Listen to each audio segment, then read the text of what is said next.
Aloha mai kākou. Okay, I think we can do better than that. Aloha. Awesome. I got quite a lot of negative feedback for my desires of wanting to be an astronomer. Not just because it's science up on Mauna Kea, but because I'm a girl, because it's a man's field. All of these different things, all of these comments were coming back. And I was still pretty certain that I wanted to be an astronomer anyways. So uncle, family friend, he asked me, "Hey, baby, what you like be when you grow up?" And so I said, "Oh, I want to be an astronomer."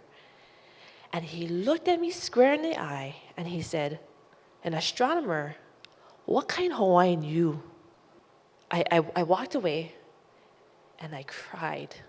I thought, what kind Hawaiian am I? He made it sound, and he made me feel as if he was saying that I was betraying my culture. I was betraying my heritage. And I began to question what it is that I really wanted to become. And I don't believe that things happen just by coincidence. Everything happens for a reason. So 7th grade, I'm in social studies class. While I walk into class, his name is Mr. Wagner, YK Intermediate. And that day, we were talking about Hōkūleʻa. He has shared with us how Hawaiian ancestors, how they used the stars to navigate across vast oceans to get to small, tiny little islands. And in the middle of him speaking, when he said that they used the stars, it clicked. And I said, my kupuna, they used the stars. That means they studied them, they observed them, they knew them. And therefore, my kupuna were astronomers. Why can't I be one too? Yeah. So that was that catalyst where I knew that I'm going to set this course and I'm going to stick to it. Somehow along the way, there was this division between science and culture. And I realized that I'm going to have to bridge the gap in between. So I said, if there's nobody else who can do it, I'm going to do it. I'm 17 years old, and I get my dad's Hawaiian, my mom's Samoan. So I get a phone call from my grandfather, and he says, come, I want you guys to come up for vacation to Samoa. We get packed, we go, we're going for about a month and a half or about 2 months.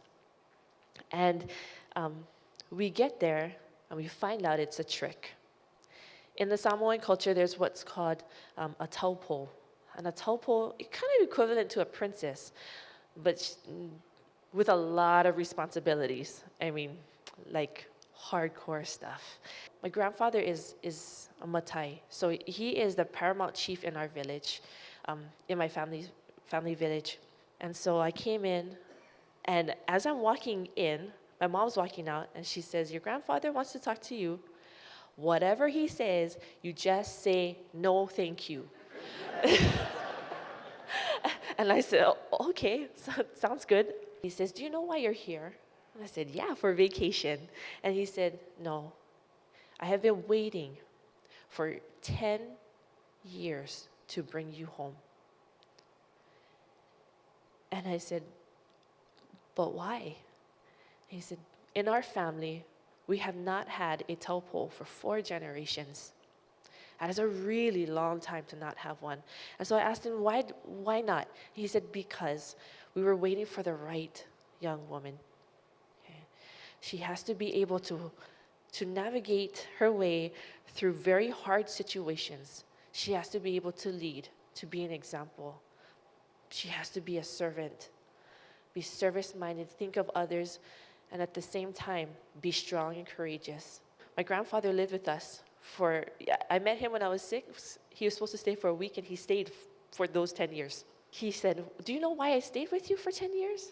And I'm like, "Yeah, because I'm your favorite grandchild." 63 grandchildren, and I decided I was his favorite. And so he said, "Yes, that is true. That is true. But I stayed because I needed to make sure your parents raised you right. When I stepped off the plane and I saw you when you were 6, I knew that you were the girl we were waiting for. But it took all this time for you to grow and mature into the young woman I needed you to be. You're ready for this. And so, obedient as I am, I said, no, thank you. and he said, no, I don't think you understand. This gift that I'm going to give you, although although it comes with a lot of responsibilities, it is a gift. And the only gift that I could give you more than this is to give you my life. That is how great it is. And so I told him, well, when you put it that way, okay, yes, I will take it. When you understand that you have about 700 people looking to you to make decisions, to help lead them, to guide them, to be an example, life gets different. You make different choices. You take different actions because you're no longer allowed to be selfish anymore. I had, along with my parents, had expressed our very deep concerns about the fact that I'm still in high school back in Hawaii, and nobody in Hawaii knows what's going on. My grandfather said, don't worry about it. I'll take care of it. And he did something unprecedented. And he decided that he was going to send me back to Hawaii. My responsibility as a taupo was to gain my education. And I would have to learn everything that I can. And whatever it is that I gather during that time that I'm away, my kuleana was to bring it back to my people and teach them. I came back home, went right back into high school. But like I said, you make different choices, yeah? Once you know that you've got this huge test waiting for you at the end. I wanted to go to UH Hilo for 2 reasons. I applied to no other school. I wanted to go to UH Hilo, 1, because of the astronomy program, and 2, because I had an amazing coach. Her name was Coach Bougie, Vito Ann Baker. My coach said, I was 8 at the time when I set that goal of wanting to go to UH Hilo and be a middle blocker. She said, if you will work hard, I will teach you. I will teach you how to train your legs, how to jump, and you will jump higher than anyone else. But you need to be willing to put the work in. And so I said, yeah, I will. And so she trained me all the way up into high school. 2 years into college, though, I got into a really serious car accident, broke my hip, and I wasn't able to recover after my redshirt year, and so I lost my scholarship. But like I said, everything happens for a reason. Marianne Takamiya, amazing woman. She was my professor for Astro 181, and she set up a field trip to the ʻImiloa Astronomy Center. And I had never been there before. And she said, we're gonna go there on Monday. Everybody meet up in the class in front of the doors. I had looked online about the ʻImiloa Astronomy Center, and I realized, after reading what their mission was about integrating culture and science, I realized that this was the place my dad was talking about all those years ago. And I got really excited. And as I looked at their mission, it aligned perfectly with mine.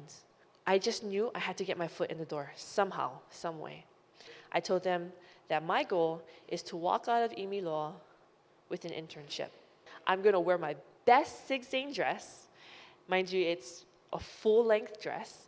I'm gonna iron my hair, I'm gonna dress to the nines, and I'm gonna go over there and smile as wide as I can.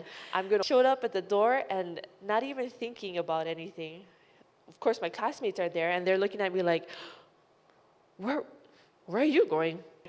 We went into the planetarium, we went around and into the exhibit hall. As we passed by, something told me, stay right here and don't move. And so I did. I followed that prompting, and the class just carried on without me. And they're all looking at me like, are you okay? You want to come? And I was like, oh, no, I'm just looking at something. And all of a sudden, as soon as the class goes around the corner, the employee door opens wide. And out comes this little lady, so cute. Her name is Justena Matos. She saw me standing there, and she said, hi. Are you lost? And I said, oh, no, I'm just looking. And she's like, by any chance, would you be interested in an internship here? Right? I know, I was like, in my mind, well, of course I played it cool. I'm like, oh, yeah, I would be interested. In my mind, I'm like, yeah. End of the day, I had scored an internship at the ʻImiloa Astronomy Center. Not too shabby. I started off at the front desk, but I knew that I wanted to be in the planetarium. There was an operator, fantastic, amazing. She would become my mentor. Her name was Ahia Dai, still there. She would come every day. She was the one who knew that I belonged in the planetarium. Talk about seeing the universe. Yeah, the planetarium is such a powerful tool. And so being immersed inside of that kind of environment, learning about the things that you see in the chalkboard in the classroom versus being inside of this type of simulated environment was amazing. And I just loved it. And she would introduce me to the man who would change my world. That man is Kalepa Babayan. Now, he is a pole master navigator. When he arrived, she quickly pulled me out of the planetarium and said, let's go meet him right now. And he shows me the night sky from his perspective. He points out all the stars that he uses. He tells me how he uses his hands to measure, to know when he's at the latitude of Hawaii. He tells me what stars rise in the east together and how that helps him tell where he's at any point in time in the tropics. He tells me what star points to what and how to dictate which place you're going just based upon what angle it's making. And in that moment, I saw everything. The math, the science, the art, the culture, the astronomy. It was all right there in his mind. My job was done at 4, but I was so passionate about this, about turning the planetarium into a navigation tool so that way we could teach crews, from throughout the state. When they come to the planetarium, they can now, instead of having to wait for stars to come, we can go to any place, anytime, by the second. You tell us where, we could take you there. But we had to set everything up and program it. And so we would stay from 4 o'clock to 11 o'clock at night and work on that. Just hound it out for, I think it was 2 months straight. And in seeing my passion and my commitment for it, he took me under his wing and he mentored me. During that time, my grandfather was keeping tabs. He had heard about Kalepa and knew that he was a master. I found it very interesting, the responsibility that was given to me of having to come back home to Samoa and teach my people whatever it is that I learned. Those kinds of, when those memories pop up in your mind, they keep you up at night because you wait for that phone call to come in. And that phone call finally did arrive in March 3 years ago. And he said, Leslie, it's time for you to come home. I've heard that you've learned how to navigate from a master. I give you 2 requirements. 1, you come home and you bring your teacher. He needs to be honored. And 2, you come home the way your ancestors did. You come home by way of sea and stars. I tried to tell him how hard it was, that it couldn't be done. And like a true chief, he said, don't bother me with the details, just get it done. And so Kalepa and I, we had tried for a year and a half to try and figure out, it's a crew, it's money, it's time, it's all of these things that you've got to account for. And no matter what we tried to do, it always fell through. So I called him up and I said, Papa, we tried, sorry, I'm just going to fly on the airplane. At that time, he wasn't doing so well with his health, his heart. And so I said, you're not getting any younger. I'll come home to you. I'll just fly. And he told me, no, you don't come home that way. You come home the way I asked you to. You bring your teacher with you. And he said something that has stuck with me since then. Leslie, just have faith and trust that everything will fall into place when the time is right. I want you to come home this way because I want our people to see you when you come off the Waʻa, to see you come off and be inspired to leave our shores once again. For those of you who may not know or may not be familiar with it, but Samoa Samoa, Tonga, Fiji, that area is believed to be the heart of Polynesia, the gateway. This is where navigation started, yeah. And from there, that first navigator figured out how to build their spacecraft, the Waʻa, and figured out how to then traverse all the way to all these different islands throughout the Pacific.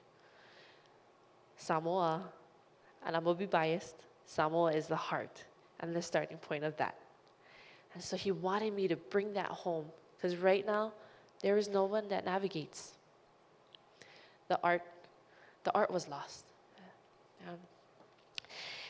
And so I said, okay, I'm gonna try my best. If not, I'll try one more time. If it doesn't work out, I'm gonna do what you said.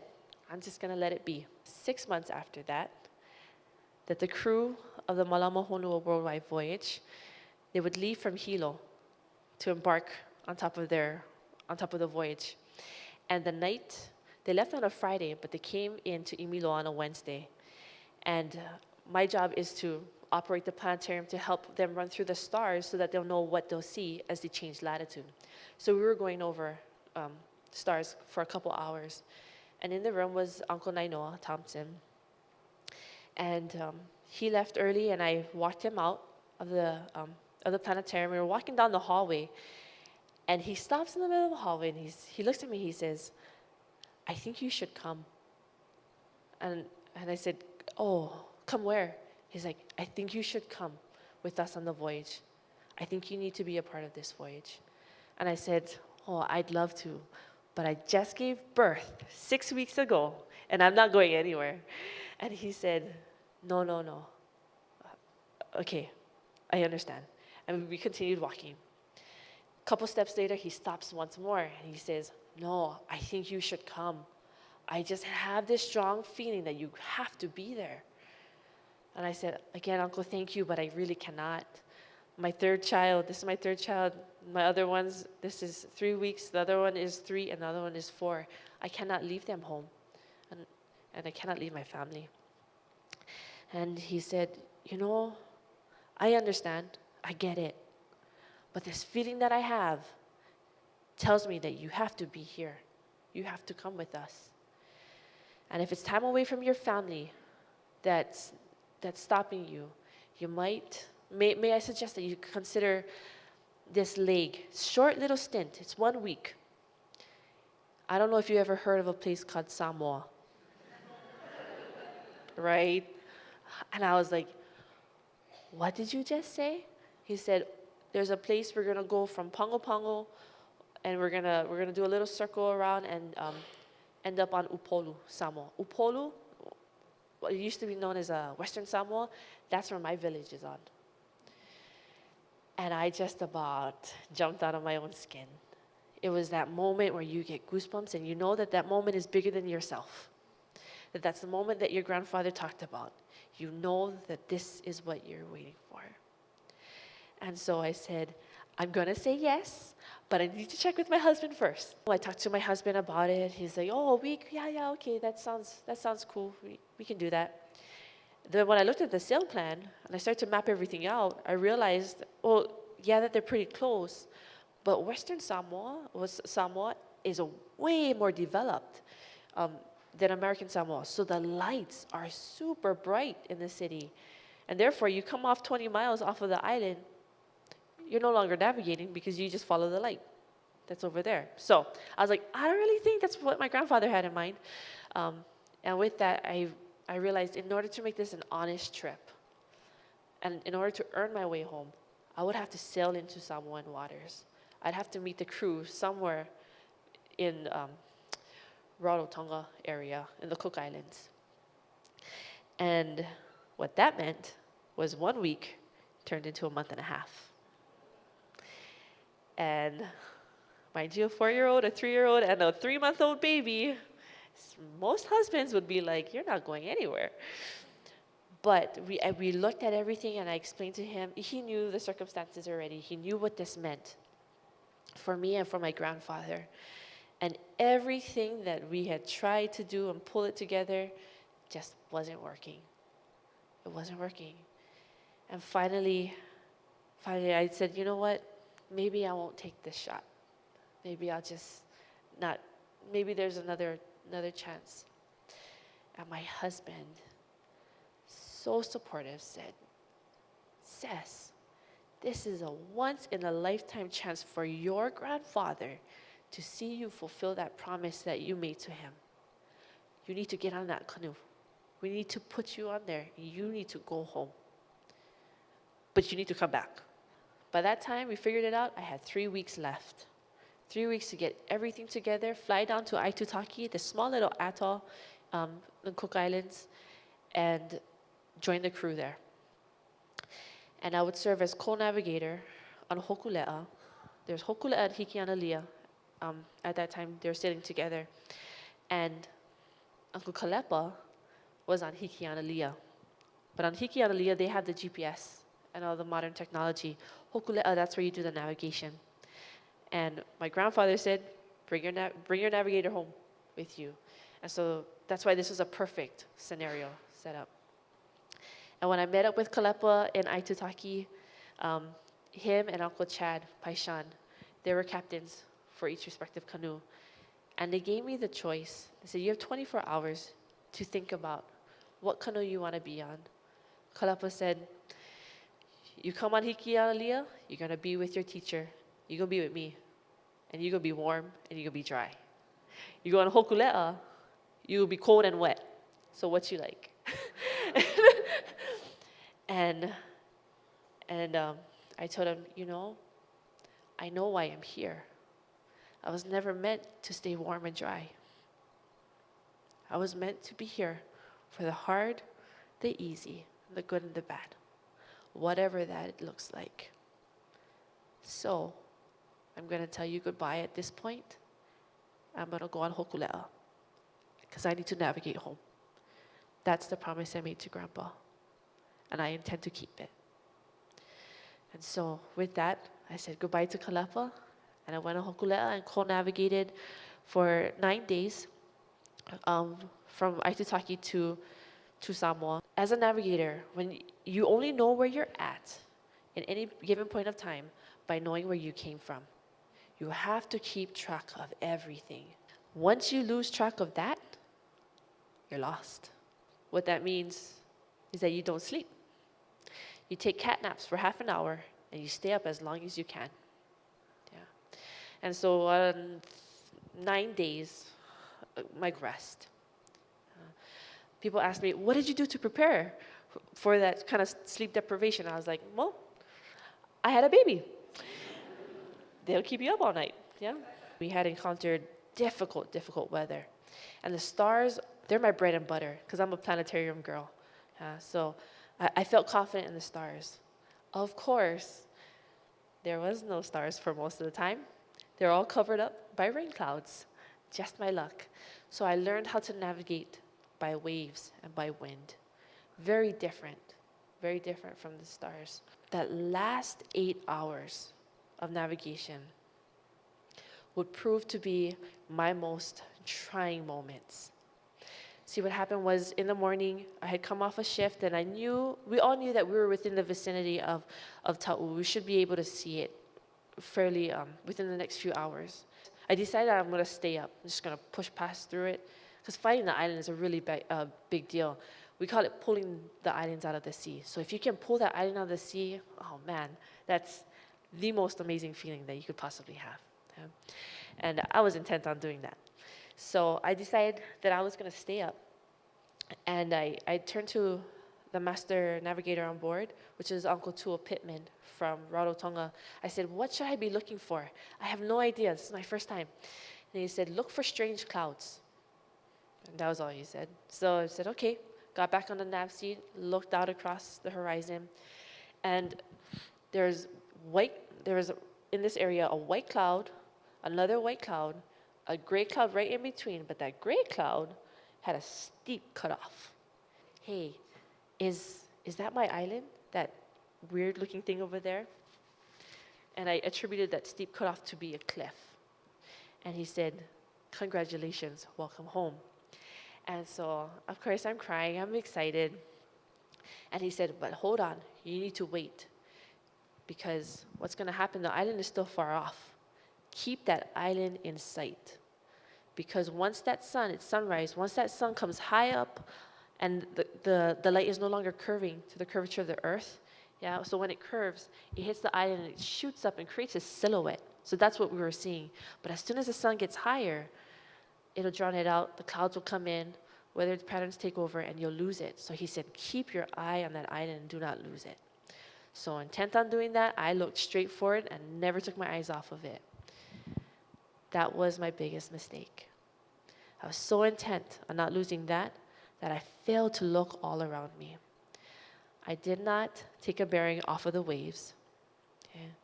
And I failed to see this huge squall.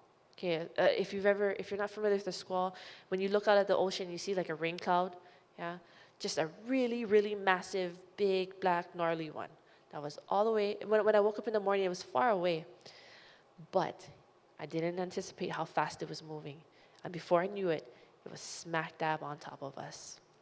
Within not even a minute, Hikianalia and Hōkūleʻa, we traveled side by side pretty much. We got flipped around because in a squall, the winds shift. They're no longer reliable. And so they flipped us around and they shot us off this way, while Hikianalia went this way. And we totally lost communications with her. No idea, because I can't see the sun, I can't trust the winds, and I didn't get a bearing off the waves.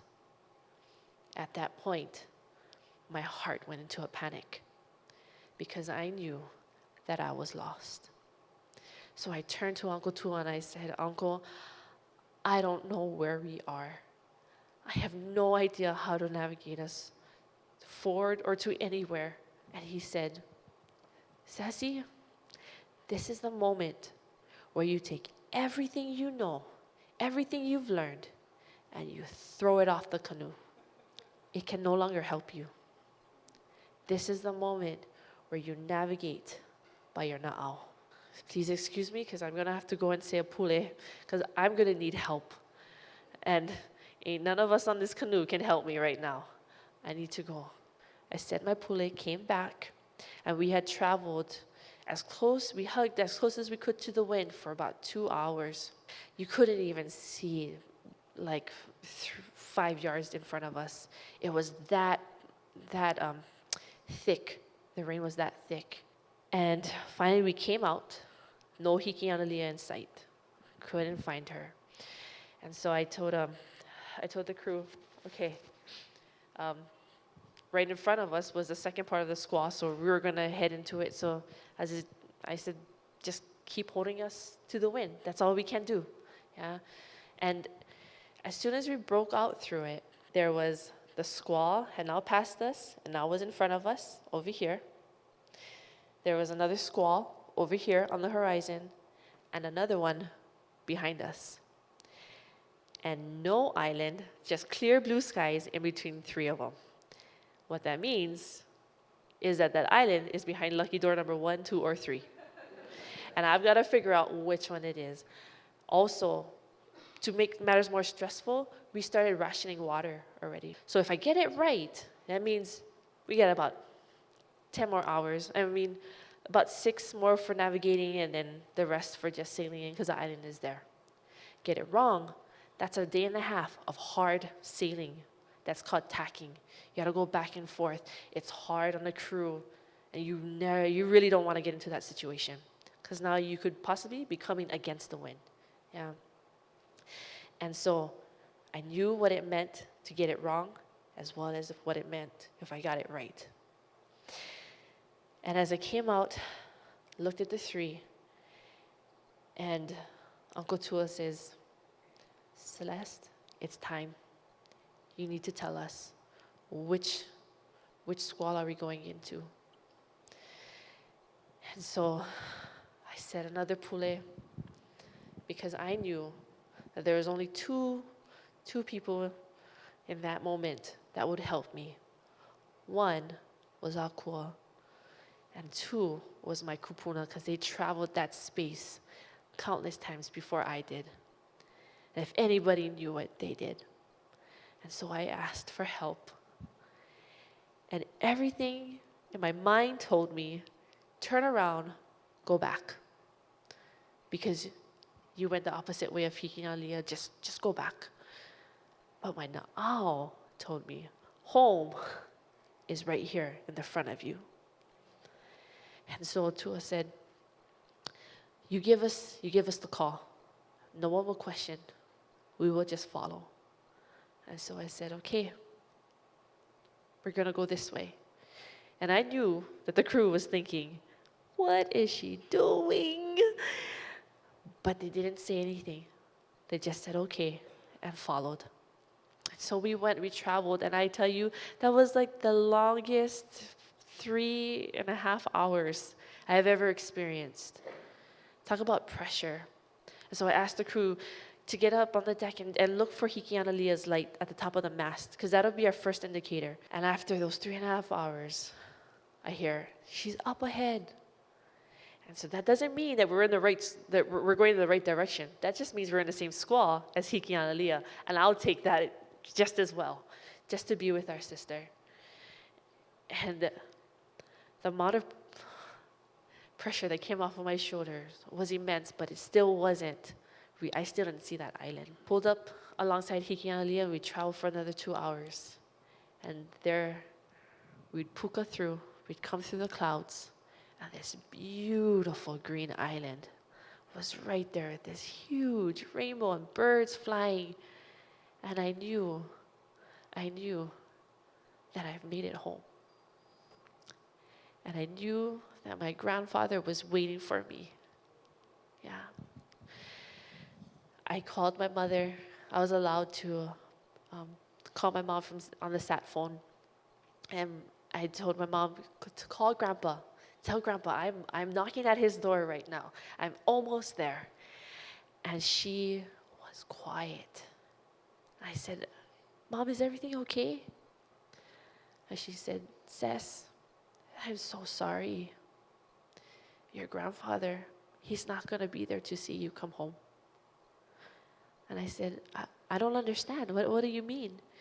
And she said, Ces, he suffered 2 heart attacks getting ready to come see you, arrive in Samoa. He was in California at that time.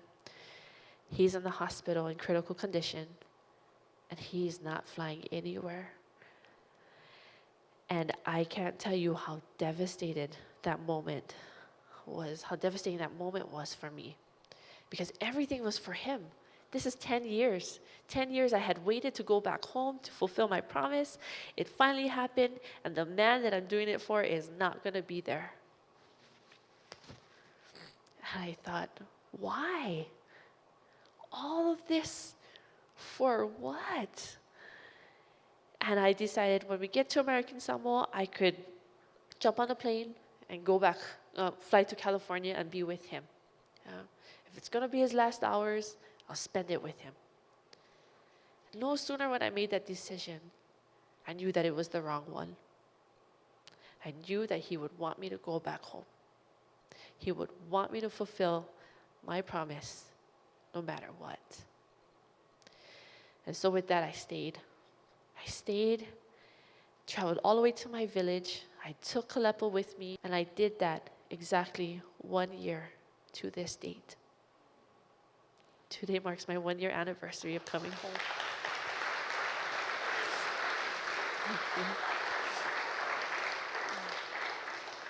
The timing's pretty impeccable. Yeah.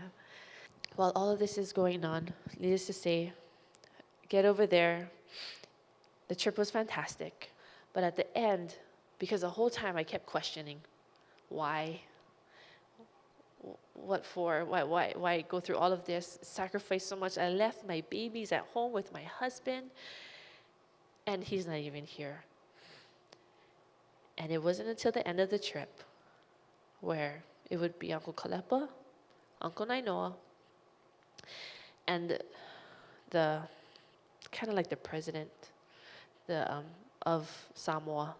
Yeah, so it would be those 3 that would say, Celeste, in Samoa, my title name is Tulotele.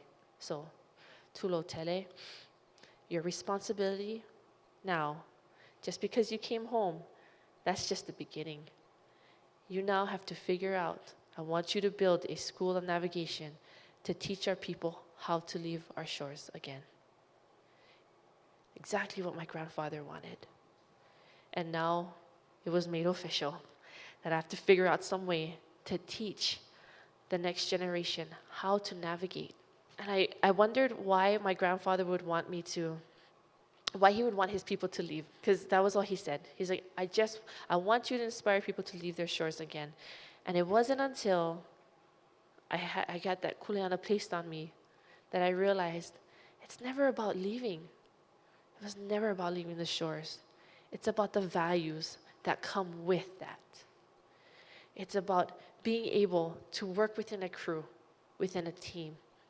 It's about being able to trust your na'au, about being courageous, taking risks, loving one another, seeing a vision, a target goal, and being committed to getting to there. But not just by yourself, with your whole crew, together, starting as friends and ending as family. You bring back the wa'a, you bring back all of those values. It's how to be sustainable, how to conserve what you have, live within your means. All of those things come when you bring the canoe back. That's what he wanted. And I realized that at the end. That this trip was never about me and him. It was always meant to be so much bigger. It took him not being there for me to realize that, though. I come back home. Right before I left on the trip, actually, I had created a degree. I had gone through the astronomy program. Right into my senior year, I decided it wasn't for me. There wasn't any culture. I couldn't look around in the program and see familiar faces that I could connect to. It felt lonely. I didn't want to graduate with a degree that didn't reflect the whole me. I went to the Hawaiian Studies program, and there wasn't any tolerance, really, not necessarily for the views of the program, but the people within it. There was no tolerance for astronomy. And so when we'd have to do ha'iolelo or do these speeches, some of them would be debates. It's hard enough trying to speak in Hawaiian, let alone trying to defend yourself when you're coming from such a controversial topic. And nobody wants to be on the pro team. And so here I am, once again, feeling alone. So I decided, I'm not going to do that either. I'm going to go make my own degree. So I pulled like a triangle, if you will. Well, it was the College of Hawaiian Language, College of Education, and the astronomy program. And I created one that would have those 3 tiers that would make me be able to be an educator, a cultural-based educator, one who sees astronomy through a Hawaii lens, one who is grounded in the values that are of this place, one that can teach the next generation how to soar, how to explore, how to do all of these things, spark that curiosity, but still be grounded and kama'aina to here. In order for me to do that, I would have to step out of the box and create my own triangle. And I waited for a long time until I could find the right person. That's one thing with navigation, is that you have to wait for the winds. You never go when you think you're ready. The winds tell you when to go. So I had to wait, and I had to work for a long time till I finally found the person. Her name is Auntie Keaukaha. I mean, she is amazing. Culture-based education, she is the guru of it. And she, as busy as she is, she still decided, I'm going to take you under my wing, and I'm going to help you. I'll be your advisor. And so this fall, like Rich had mentioned earlier, I will graduate with my degree in Culture-Based Astronomy Education. The thing with that is that I never expected everything to happen the way it is right now. I never knew that the timing would be, my graduation date and all of these things that led up to it would be during the whole controversy with a 30-meter telescope, with culture. Yeah. But what better timing? What better timing? For me, I believe wholeheartedly that the two can coexist with one another. They can do so in harmony. I believe that because I am that. I lived it. I experienced it. I am that. Yeah. And therefore, I aspire to inspire the next generation of youth that are coming up who quite possibly felt like me how I did in 5th grade and in 7th grade, felt torn between these two things that you love the most, when really, in essence, they're the same. They're the same. Our kupuna, we're scientists. Our people are scientists. We're curious. We look, we explore, we do all of these things. Yeah. However, we do it with a sense that we are connected to a community. Everything that we learn, everything we attain along this journey, that knowledge that we gain, we have a responsibility to share. Science for science sake is selfish. Culture for culture's sake is conceited.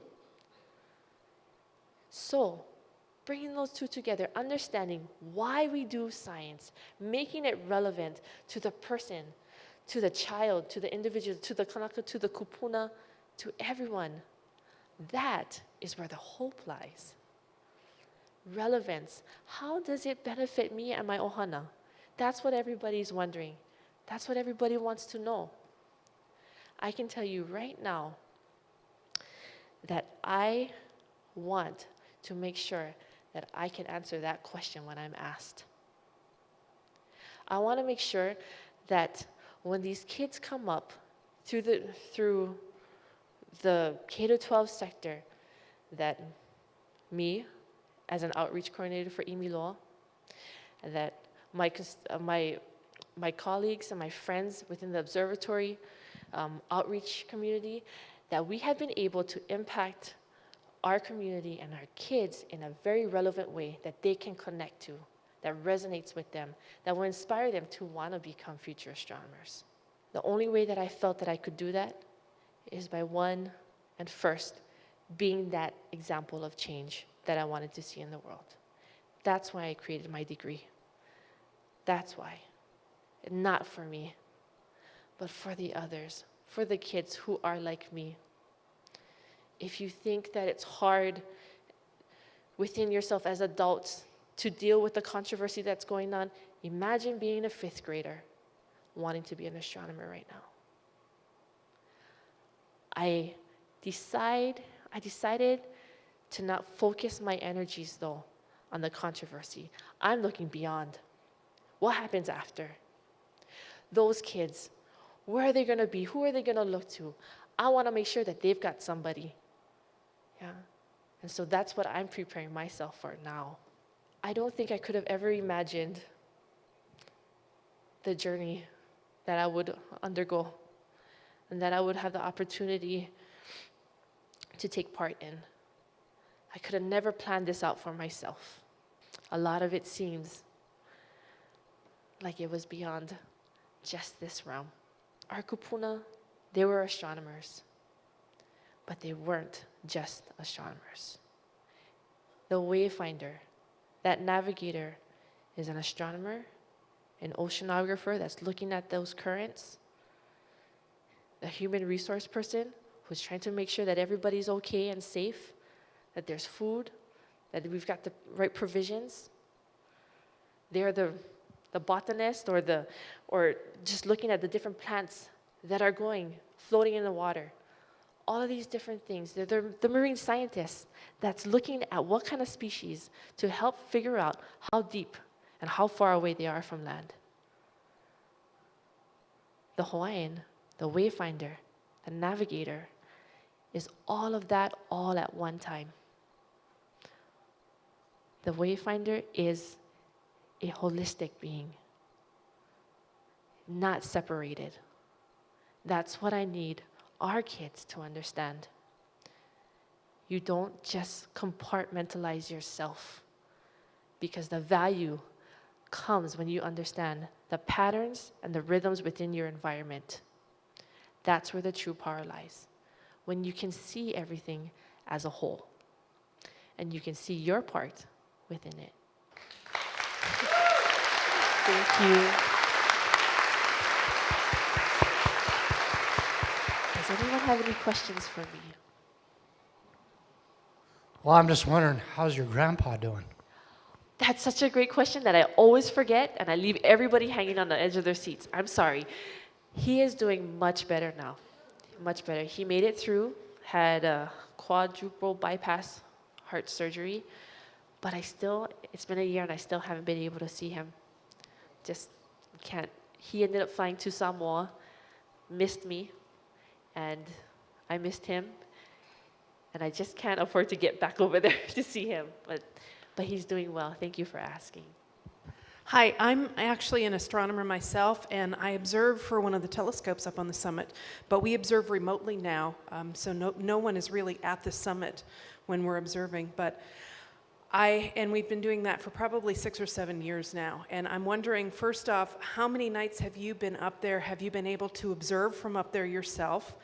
And the other thing I just wanted to say is, have you ever been able to stand outside in the evening and just watch the moon rise over the ocean and see the beauty of nature up there? Because I am always touched when I'm up there and am observing, but can observe also the earth and the moon and all of that. So just wanted your comment on that. The answer is yes and yes. So I was able to do my internship. It's an REU internship through the university, along with IFA. And my mentor was Paul Coleman. And my job was to take all of his data of the fractal universe and actually turn it into a 3D model into the Planetarium. So that way it could be used to then teach our community. Along with that program, I was able to do some shadowing and some interning inside of Subaru's telescope. And so I had that experience there. I've also been able to, down at the Viz, when they do stargazing, I've been invited a few times to go and, well, actually, no. I wasn't invited to do like a stargazing tour. It just happened that I heard somebody saying, oh, honey, this is how you take Orion's Belt and you go over to the North Star. And the North Star was completely the opposite way. And so, of course, I cannot let that ride. So I've got to go over there and I'm telling, hey, guys, okay, let's turn this way. And you can use Nahiku, which is the Big Dipper. You can follow it down to find the North Star. This will be your best bet. Yeah, and you can use it, ask them where they live, and they said wherever it was, and you can still see it, so when you go home, you can use that star, the Nahiku, to find your way to Hōkūleʻa. Somebody else heard the fact that I was doing it Hawaiian, using Hawaiian star names, and then the next thing I know, I've got a laser in my hand, I've got a mic coming to my mouth, I've got a busload of people coming in, and they're all just crowded around me, and then I automatically started giving a star tour. But what I will say is, while that sounds cool and happy, I'm going to be very honest with you. It was very uncomfortable for me because I look around and I don't see anybody that I know that I can connect to. They're all different faces, and I'm used to that space being quiet. When I study and I go up there to get away from everything. So now to be bombarded and then to feel alone and uncomfortable in their own space and in your own home, that didn't feel good for me. And so because of that, I never wanted to go back. I ended up going back one more time to do a navigation presentation, which I enjoyed, but then that was the same feeling again when I went was top a laser in my hand, here's a mic, can you share with all these people? They want to know, and I am all about having them know. But there is a way that you conduct yourself. You do it with reverence. You don't come through barging in and it feels chaotic. And so for me, I have had both of those experiences, and they were beautiful, but they were also very learning. They were learning moments for me on things that kind of set me on the path of, this is what I would like to see changed, you know. And so that helps affect the vision that I have for what the future looks like. Thank you for your question.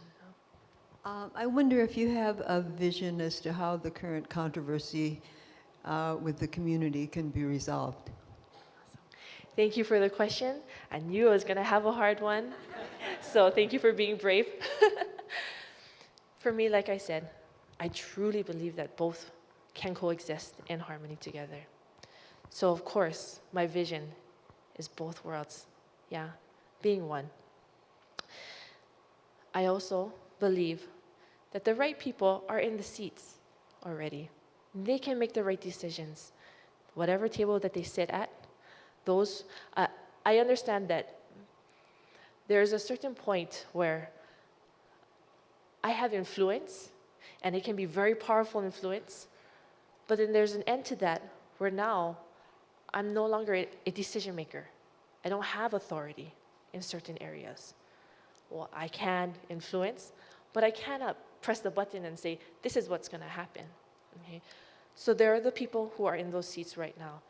What I will say is that I believe that while they are the right people, they're just all not sitting at the same table. And that's all it is. They just need to sit at the same table and have the conversations that everyone is hoping that they're having, but have them together. So that's one. The second part, though, that I believe will help make that happen comes to a value that comes from our Hawaiian culture, and it's from, I'm sure, everyone's culture. And that is extending an extra measure of humility. Being humble, putting away your pride, allows you to be open. It allows you to listen. It allows you to not just hear, but allows you to understand a bit better where the other side is coming from. Being humble allows you to give and take, more so though, to forgive, to ask for forgiveness, and then to be forgiven. There is a lot of hurt. There's a lot that's going around right now. And there's a lot of pride. The opposite of that, though, is, of course, humility. And I think if everybody, especially those in those seats that sit at that table that can make these decisions, put in an extra amount of ha'a or humbleness, I think we will see and we would start to feel a very different type of thing within our community. And that vision that a lot of different sides on the complete opposite of each other have right now, I think what we'll find is somewhere in between. Thank you for the inspiring talk. I think that was great for all of us. We all have to sometimes have to hear it from someone. So my question to you is, what is your responsibility now, to your village, your grandfather's village, from this point forward? So this plays right along into my work that I do at ʻImiloa. Right now, after 3.5 years, I've been working on an outreach program. It's called Manu Imiloa. And what it does is it takes the math, geometry of wayfinding, and it breaks it down into teachable lessons or units that can then be taken out to classes, and be taught by teachers. Now, believe it or not, navigation, as hard as it seems, the fundamental years of math that most of the navigation parts come from is 7th and 8th grade. It's really 7th and 8th grade math. Okay? And so why I'm saying that is because now with my work at ʻImiloa, because I am outreach, my outreach doesn't have to just stop in the Big Island. Yeah? And it doesn't just stop throughout Hawaii. Now that allows me to then take it further to my village, to Samoa, and to teach it there. So my responsibility is still the same. I will always have to be a leader, be an example to my family and to my community. But now I have the tools, and I sit in a seat that allows me to create these things where I can now take them out, take them back home, and teach my people just the way that I promised my grandfather I would. Hi, thank you for your talk. My background, educational background anyway, is in classics, ancient Greek specifically, and I love creation stories. And I like to think that when the creation stories are looked at metaphorically, that there's, a lot of similarities instead of focusing on the literal interpretations. Having said that, I really don't know anything about the Hawaiian creation story, so I'm wondering if you can, touch briefly on that. Well, I'm not an expert in that, for sure. But we do have what's called the kumulipo, which is an origin, a creation chant that talks about where, through a Hawaiian perspective, where life started from. And that is from Po. Po is this deep, fathomless darkness. From there, everything continues to turn. You have land, you have water, you have all of these things. You have simple life forms, such as the coral. Yeah? And then they turn into more complex things until you get animals, and you get creatures, you get the gods. After the gods are humans. Okay? Now, the biggest thing to take away from that, one, is that nature, land, comes first. Therefore, it is our kupuna. It is our older brother. Yeah. Man comes last. At the very, very end. It doesn't matter whether you take a look at it from a Hawaiian perspective, a cultural one, be it any culture. There's a lot of similarities across the board. You take a look at it from a theological perspective, even from a scientific one. It sounds a lot like Darwin's, there's that whole process of evolution. It sounds like that. But you take a look at it, no matter what, man always comes last. And that's one of the biggest things right now that people are trying to express, is our connection is not just something very simple. It's deep. That we are connected to the land because we are part of the things that created it. We are all of that, yeah? And so, because we are last, and it is our older brother, we need to Mālama it. As we take care of it, it will in turn take care of us. Yeah? So, when you hear all the controversies that are going on, particularly about Mauna Kea, yeah, and then talking about aloha aina, that's where they're coming from. This is not something that's just made up or anything. It's real. It's real for them, for us. But the thing to remember is that we are all connected. At the end of the day, because most of you guys are astronomy people, me too, we know that we are star stuff. The things that create the stars in the heavens are the same elements that created us, that make us who we are, just a different form, different shape. But because of that, we are connected to each other, and we are also connected to nature. So, in short, there's a lot more that comes with that. I invite you to come to the ʻImiloa Astronomy Center, where you can learn more. All of you, actually.